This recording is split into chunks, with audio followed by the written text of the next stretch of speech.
has been a pioneer and a leading role model for the participation and advancement of women in politics and public service. Our guest today was born in Riverside, Illinois. She graduated from Ferry Hall School in Lake Forest and then from Northwestern University and the prestigious Medill School of Journalism. She was a reporter, then an editor of several suburban newspapers. She ran for state representative. She won and was reelected twice, and then was elected a state senator, a post she held for 10 years before jumping in to the race for state treasurer, which she also won. Our distinguished guest speaker today was the first woman to be elected state treasurer in the history of Illinois, and then became the first woman to be reelected.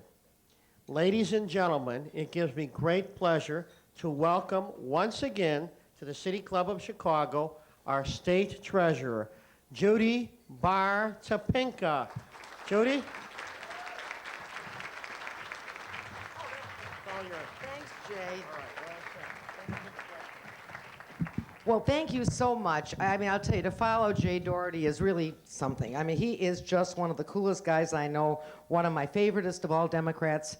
Really and truly, it makes a good case for sometimes getting things done when you work in a bipartisan fashion, because he is the leader of the pack. What a guy. And I really am very, very grateful to be here today. In fact, it makes me feel real good to know, as Jay and I discussed, that our little Cash Dash program, which deals with unclaimed assets, we were able to find about $2,000 worth of City Club money to return back to the City Club, which will pay for a few lunches. That's not too bad, really.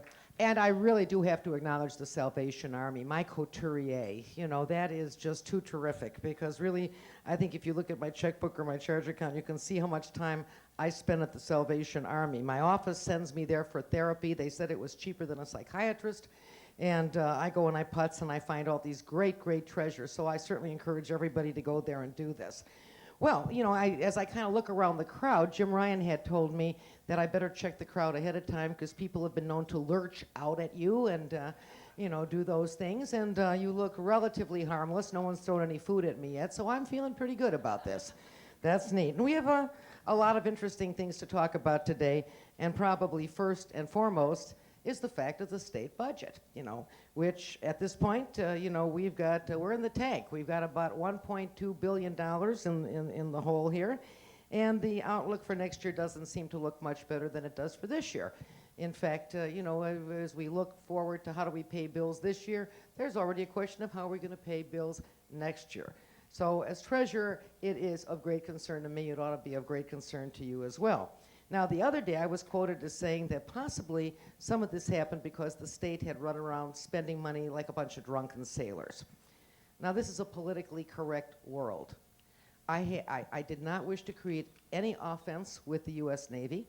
I did not wish to create any offense with Great Lakes Naval Training Center. But I do have to tell you that my son, who is soon to be a major in the United States Army, said he felt that the epithet was apropos, and that the squids deserved it. So, you know, what can I say? There it goes. But literally, you know, I think we knew going in that it was going to be soft in terms of the economy. For gosh sakes, if you could read, you could figure that out.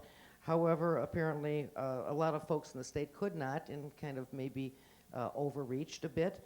And what really made it very, very difficult were the events of September 11th. No one should ever underplay that in terms of the impact that it had, not only on New York, but upon Illinois. It affected our businesses, it affected our tourism, certainly the airlines, our restaurants, hotels, everybody that is normally putting money into the system, and you know, John and Jane Doe as well. They don't want to come out as much anymore. It's kind of been a major lifestyle change. Coming around, but not there yet. And of course, once that occurred, and you know, on top of a soft economy, then the question was there the leadership to make the necessary cuts, to do what had to be done to make sure that the budget got taken care of.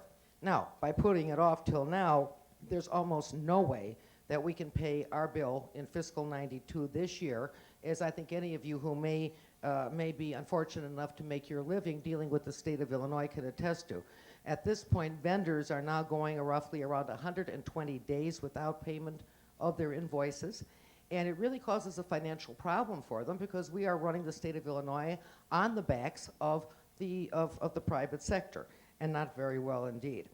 I think this is something that women understand better because every woman knows the nastiest four-letter word there is in the whole English language, which is diet.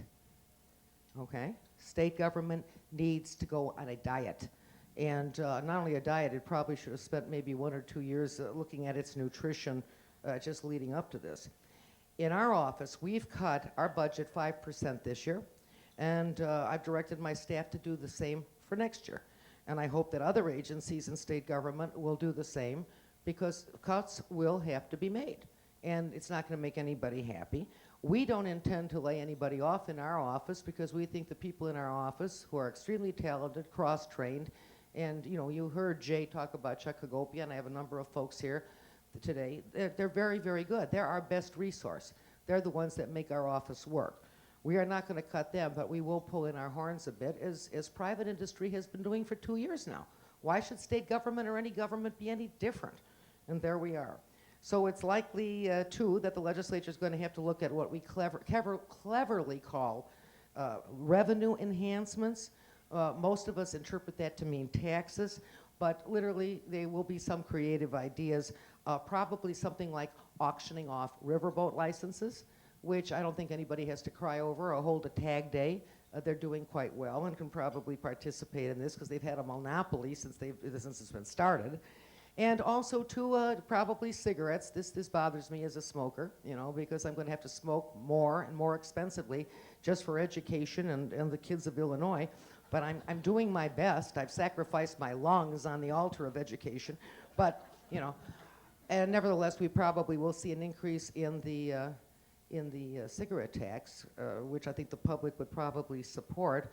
At the same time, it always puzzles me why somehow other tobacco products never make it into that. I guess it's because most of the legislature still has a tendency to smoke cigars rather than cigarettes.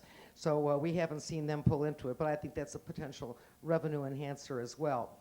Ultimately, whatever we have been soft on will probably be jacked up a bit.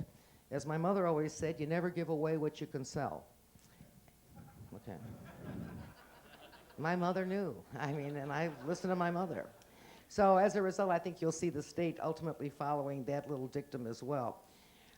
It seems, too, that the leadership in both the House, the Senate, the governor's office, the Bureau of the Budget, all those folks that like to talk about budgets, are now looking at borrowing. Some short-term borrowing is the way it's put. It's kind of akin to Popeye saying, I'll gladly pay you tomorrow for a hamburger today, okay? And the pesky thing about borrow money is you have to pay it back, and usually with interest. Now, I've seen some proposals for short-term borrowing. I have not seen any repayment plan put on the table at all. Somewhere as treasurer, I find that troublesome, because ultimately, if we don't repay that money, you can just imagine what our credit rating will be and what the cost will be involved in terms of doing business, if anybody still wants to do business with us. So there are two ways of short-term borrowing. One is that the governor, the controller, and I would have to sign off on it and go to the private sector, where we risk the possibility of not only losing our credit rating, but possibly paying penalties in terms of some of the funds we would have to sell off quickly. Or the legislature can tell the controller and I to borrow from ourselves, from the various funds that the state holds, which we could probably deal with on a little to no interest basis and not put our credit rating at risk. We have yet to see where that's going to go, but right now I know we've been holding and saying, show us more before we go that route, because we don't want to borrow us into a big hole and just get further and further into debt. I think that the responsible proposal was going to lay out somewhere for us to be able to live within our budget, because by law, the budget has to be balanced. This year actually is the first year since 1955 that Illinois has experienced negative revenue growth. We are taking in less money than we've ever taken in before, and we have to take this into account when we calculate future revenue forecasts. I mean, those happy good days are over, and frankly, we can't have any more guessing, or I suppose guessing can sometimes be interpreted in the phrase, baking the books. You know, not a good thing, you know, ask Arthur Anderson. We're not gonna go that route, okay? We also need to look at ways to explore growth and development within our state. Jobs are of very great importance. There are whole industries that we are not paying attention to that really Illinois should be in the forefront of. One of our proposals to do that is through venture capital, because we want to invest in the kind of cutting edge type of technologies that are going to come around and are now prevalent and anticipated in the 21st century. I mean, when you look at, we've got people and organizations like Abbott Labs, Tel Labs, Motorola, just a few, who've been leaders in high tech and biotech, and that is the future. Now, through our office, we're making a strong commitment to venture tech in terms of trying to keep the brightest minds we have in Illinois, because God knows we've got the educational system here. Outstanding universities turning out these great minds who, when it's time to try and get a job here in high tech, biotech, and all venture tech, can't find a job. And they wind up on both coasts, and we lose them forever, and Illinois suffers because of it. Ultimately, they leave to develop their ideas, and in fact, of the more than 1,500 biotech firms nationwide, only 70 are located in the Chicago area. That to me is absolutely incredible, considering the kids that we're turning out in terms of great thinkers and the ability to do the research for the future.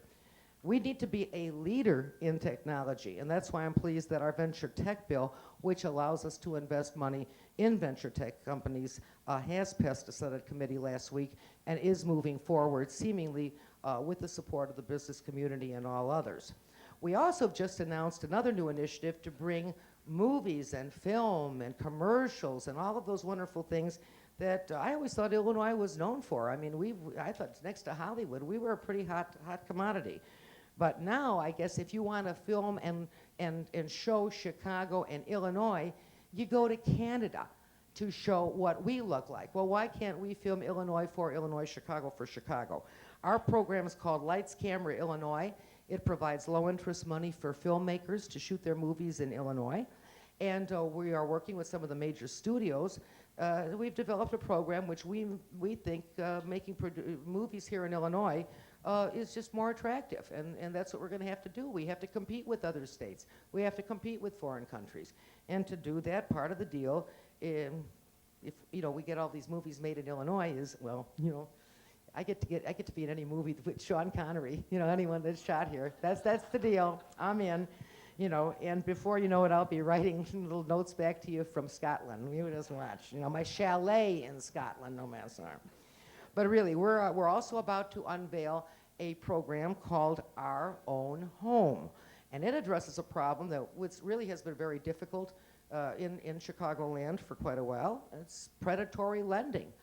People getting soaked and paying high amounts of interest for the money they're using, sometimes putting their house, their property at risk, and really, really getting into a terrible hole. This program encourages financial institutions to make loans at traditional rates to low-income families, and it provides collateral for the first 10% of the loan, so in case of default, we are there.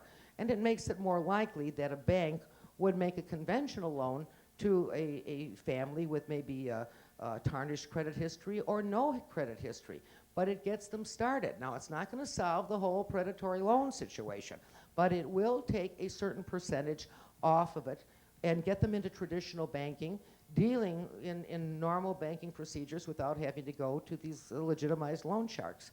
And I think that's worth something, because too long the American dream's been just a dream to families that didn't qualify for reasonable home loans. And hopefully our own home will help these families not only help themselves, but will strengthen the communities in which they will be buying. And they'll become homeowners and, plant their roots. And ultimately, you see just the blossoming of good citizenship all around you. I couldn't get up in front of this kind of a distinguished crowd if I didn't talk about our Bright Start College Savings Program. In fact, there was a lovely couple over there who just joined on or are anticipating joining on for their grandchildren.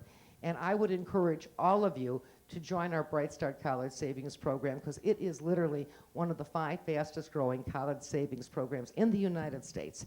I mean, we now have financial planners openly advocating for it and urging people to get into it because it's really good, and it addresses the issue that a child born today can roughly expect to be paying over $130,000 for a public undergraduate education. And so we're not even talking about the universities of Chicago or Northwestern or looking at Harvard or any of those, which could probably double that amount of money. I mean, frankly, I've never been so happy to be beyond my childbearing years because I don't have to worry about it anymore. And thank God for Uncle Sam and ROTC and all those wonderful things that got my kid through. But I do see some spring chickens out there who really and truly should be looking at this. So you listen up, spring chickens. Bright Start, first of all, it's deductible from state of Illinois taxes. And if you're a resident, you can get that deduction. Withdrawals are exempt from federal income tax. Withdrawals are exempt from state tax. You can get started with just $25, so it doesn't preclude anybody. And it's a program that any parent or grandparent who wants to join certainly can be a part of, and it has the highest rating, a possible 5 cap, from the nationally recognized authority, savingsforcollege.com, and also Terry Savage, who I respect very, very well. She's one tough cookie when it comes to recommendations. She said it's at the top of its class, and so I'm quite pleased that we have as many people doing this as possible. Right now, we are at about $294 million. In 2 years of this program being up, we are just shy of $300 million, probably serving somewhere around 50,000 families in Illinois. So if we never do anything in the treasurer's office again, somewhere 20, 30, 40, 50 years from now, kids are still going to be going to school and going to college without debt because of this program. And I tell you, I think it's just too cool. And one more plug, and then we'll do Q&A, okay?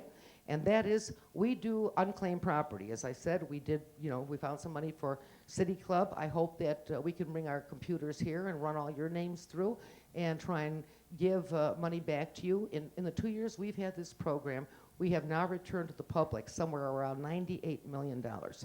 This is their own money, but they didn't know about it, they couldn't access it, it's there. We are also responsible, as the great state lost and found, for all of the abandoned safety deposit boxes. And after banks can't find the owners after 5 years, it comes to us, and we have a vault that is absolutely groaning in Springfield with over 500,000 items. So we are going to have our second annual auction, which will actually be 3, and those are going to be on May 4th, May 11th, and June 1st over at the State of Illinois building, the Thompson Center. We're going to have 108,000 items, and I mean, we have everything from beautiful estate jewelry to coins to stamps to sports cards to sterling silver. You name it, we probably have a version of it. And we have some great, great deals that can be had, but it is through an auctioneer. Last year, we were able to generate from our auction around $360,000, which were then put into the 5 state pension funds. So it does work. It's very important to either love what you do or else make a fortune doing it. So since I'm not making a fortune, I think by default we can understand I love what I do. $53 billion is coming through me. That makes me the money honey and a very dangerous woman. And I'm very, very thrilled about that. So that all having been said, I would certainly entertain your questions, and let's have at. Thank you so much.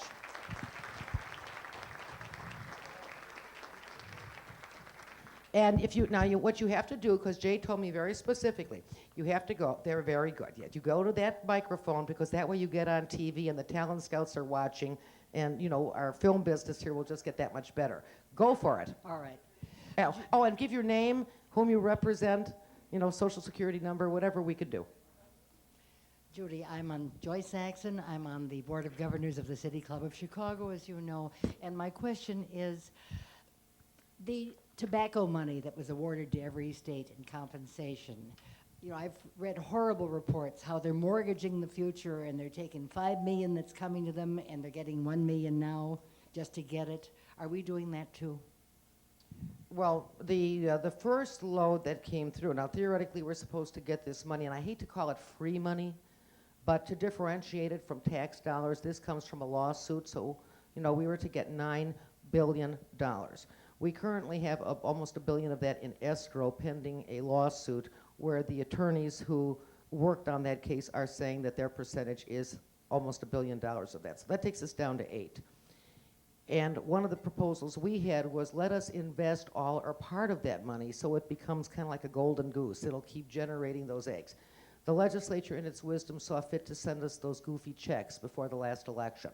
The highest amount being about $300, which is maybe about 15 pizzas or something like that. So, it has all been frittered away. It is not there. I don't have it. We are waiting for the next load. Next load will come in. Whether this will go on for 25 years or not, probably not, because the more you raise cigarette taxes, the more you harass the cigarette makers, they will go offshore and go into the black market. So ultimately, you lose, you make a short-term gain, you lose in the long run. I notice now that the Senate Democrats were going back to our plan of 2 years ago of letting us invest the money. So somehow this is catching on, and it might be usable in the future. At the same time, I also read and hear that the money is already being claimed to be spent to pay bills. So yes, we're not getting what I think should have been the benefit from it, because how many times does a windfall like that come through and was probably not used properly? Yes? Hi, I'm Grant Linsky, and I represent myself. Not bad. Okay. I want to ask you about the film industry issue that you brought up. First of all, how do you plan to compete with the Canadians, given the fact that Hollywood's had a difficult time dealing with the Canadians, with a lot of production going north of Vancouver and Toronto, and a lot of it's had to do with labor issues, with the Teamsters, with the other, with the Screen Actors Guild, with the other guilds for hair and makeup.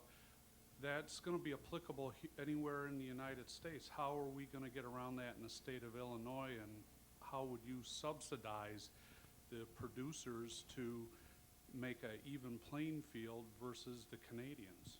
Well, for one thing, we can never do a direct loan or grant in our office. It always has to be through a low-interest loan. And that we can do by, making money available to be borrowed by them, and ultimately to get a better deal than they can be here. We are working with labor in terms of how to make this happen. We are working with film producers, because we're not just talking about movies, we're talking about commercials, anything that involves a theatrical community, that type of thing. And I think that all parties here realize that we are losing out in an industry that really has a tremendous ripple effect, because when they make a movie here, our hotels thrive, our restaurants thrive, our stores thrive, our retailers thrive, our tax structure thrives, everything thrives. There are other states which also give a tax deduction for the rental of equipment, or remove that tax totally, which I think is something we should pursue down the road. This would have to be done legislatively. It wouldn't come out of my department, but certainly out of the Department of Revenue. You can make it more attractive where you just make it cheaper to do it here. If we have the same bungalows that Toronto does, and we can do it cheaper with a better labor force, and even in Hollywood and around the world, our labor force is considered to be very, very good, because everybody cooperates one to another without a glitch. It makes it move more smoothly here. We just have to get it back. Canada has been very competitive, and it's time we compete back. We've laid back and let it ebb from us. So that's how we're going to try and do it. We will never solve the entire problem. We can take a piece of it. Thank you. Joel, what you got going? Joel Cohen, City Club member and CEO of Richard Hoffman Corporation. Over the years, you've always been very moderate and kind and warm, and today you showed your usual sense of humor and personality, which is not necessarily characteristic of members of your political affiliation. So I was wondering if you've ever contemplated... Listen to this, will you? If you've ever contemplated changing political affiliation.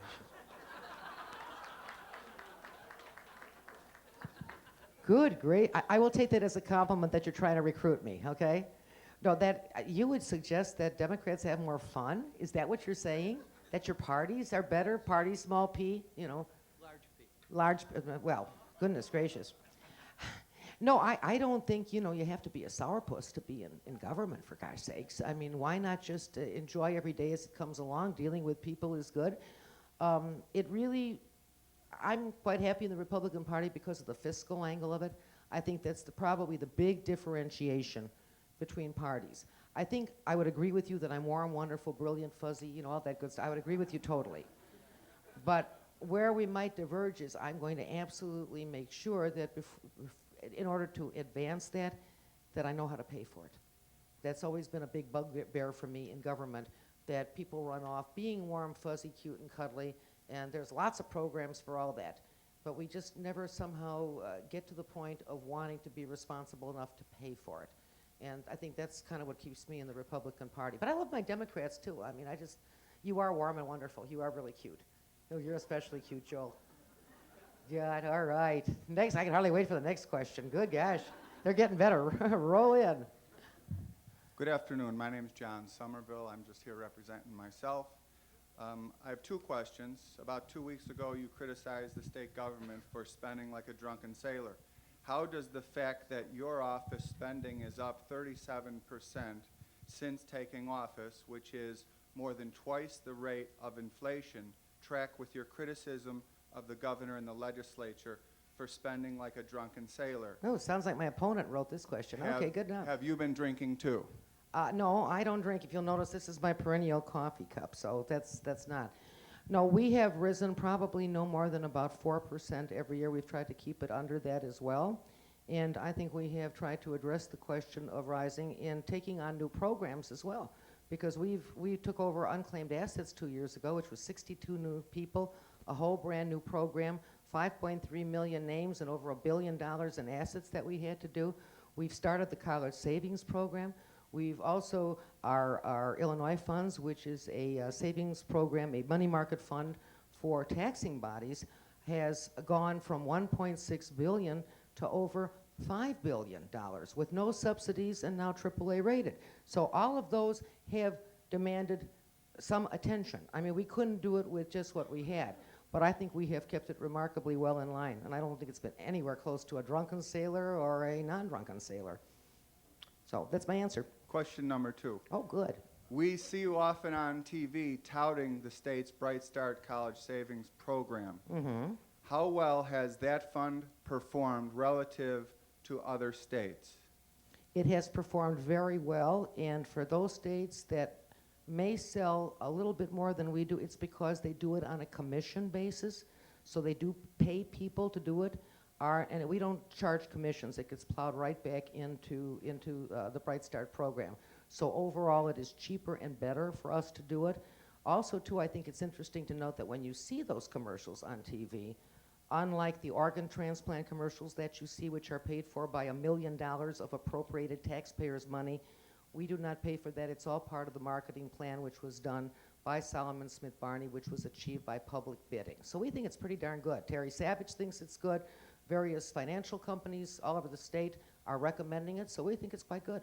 Do you have the percentages compared to the other states? I don't, but I can get them for you. Thank you. You're welcome.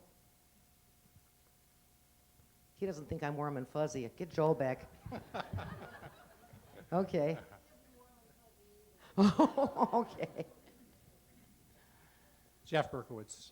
Yes. Hi, Judy. How are you? I head up JB Consulting Group and also host, as you know, Public Affairs, which airs every Monday night at 8:30 p.m., Channel 21. On the very same station, in fact, outlet CAN TV that will be airing this lunch.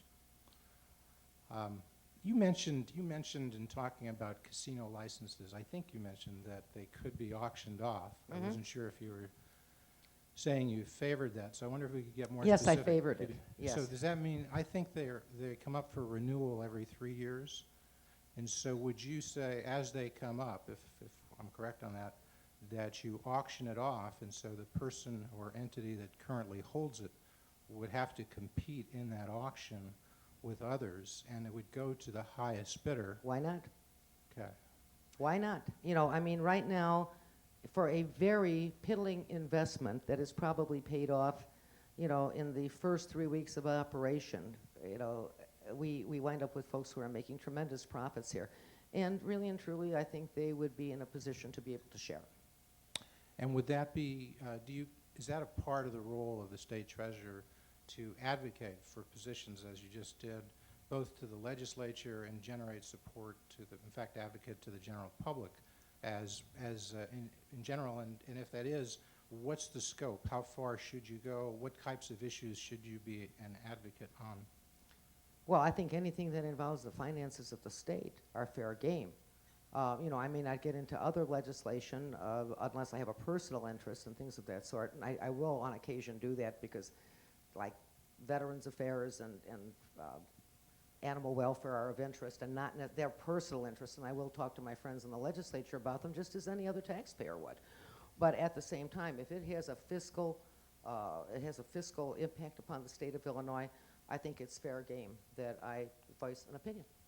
Well, as a part of that, then, have you done an analysis, or has the office, the Treasurer's Office, looked at analyses as to the value of these licenses for casinos, so that people out there, taxpayers, could get an idea just how important it is that we follow your lead and auction off those licenses? We don't have anything like that right now. We do rely on what other agencies would have and have put forward, as well as business groups, labor groups, taxpayers groups that they have out there, and you try and compare the best. I have the smallest staff of all constituent offices. They work very, very hard on the various programs that we have. They're out all the time working. So from a standpoint of doing the research, we go to other sources to try and get that and to be helpful. And it's just trying to stay as well read as possible. Okay, thanks. Yes. I'm Michael Granger. Hi. I You like- think I'm warm and wonderful? Yeah, I like the way you come at your job, you know, how to best manage the resources of the state. We try. We try. And how to help people, and that's what it's all about. That's because I'm warm and wonderful. My question is very straightforward, really. Can you elaborate a bit on the venture tech program? We are asking in our bill, and we've run this bill before, and it now seems to be moving along in a way that I think will be successful. We're just asking, can we invest 1% of our investment portfolio a year into these fledgling companies that are starting up, so that we can attract them, keep them in Illinois, get them going? Because really, the governor, to his credit, has tried to move in this direction and has not been as successful as I think he could be. We've tried, and it hasn't happened till this year.